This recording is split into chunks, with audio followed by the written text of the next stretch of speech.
حضرت عائشہ صدیقہ رضی اللہ تعالیٰ عنہ نا بطور ناز کے فرمایا کرتی تھی، کہتی تھی 10 خوبیاں لوگوں مجھے وہ ملی ہیں جو میرے علاوہ کسی حضور کی زوجہ کو نہیں ملی۔ اماں جی وہ کون سی؟ تو فرمانے لگی میرے علاوہ حضور نے کسی کنواری عورت سے نکاح نہیں کیا۔ پھر فرمانے لگی میرے علاوہ حضور کی کوئی بیوی ایسی نہیں، کوئی اہلیہ ایسی نہیں جس کا باپ بھی مہاجر ہو، جس کی ماں بھی مہاجر ہو۔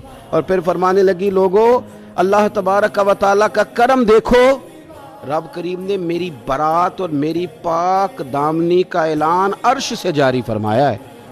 عرش سے حضرت عائشہ صدیقہ کے بارے میں 18 آیتیں سورہ نور کی نازل ہوئی۔ پھر سیدہ عائشہ صدیقہ رضی اللہ تعالیٰ عنہ فرمانے لگی میں ہی وہ خاتون ہوں کہ نکاح سے پہلی ریشمی کپڑے میں لپیٹ کے حضرت جبریل میری صورت لا کے حضور کو دکھایا کرتے۔ پھر فرمانے لگی میں ہی وہ حضور کی اہلیہ ہوں کہ جس برتن سے حضور غسل کرتے تھے مجھے بھی اسی سے غسل کرنے کا شرف حاصل ہو جاتا تھا۔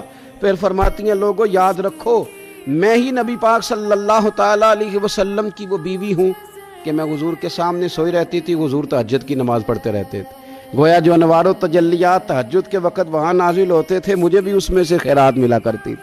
حضرت عائشہ صدیقہ رضی اللہ تعالیٰ عنہ فرماتی ہیں یہ میرا ہی مقام ہے کہ حضور میرے بستر میں ہوتے تھے اور حضور پر وحی نازل ہو جایا کرتی۔ پھر ارشاد فرماتی ہیں کہ نبی پاک صلی اللہ تعالیٰ علیہ وسلم نے مجھے ہی وہ مقام دیا کہ حضور کا نورانی وجود میری گود میں تھا جب نبی پاک نے وصال فرمایا۔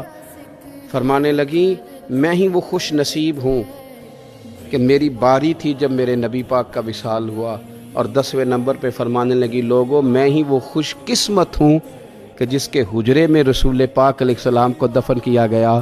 قیامت تک جس پر لوگ سلام بھیجیں گے جسے گنبد خضرا کہا جاتا ہے، یہ وہی مقام ہے جو حجرہ عائشہ صدیقہ کہلایا کرتا تھا۔ اللہ تو سیدہ عائشہ صدیقہ کے صدقے ماؤں پہ فضل فرما، بہنوں کے نصیبے اچھے فرما اور بیٹیوں کو برکتیں عطا فرما۔ آخر دعوایا ان الحمدللہ رب العالمین۔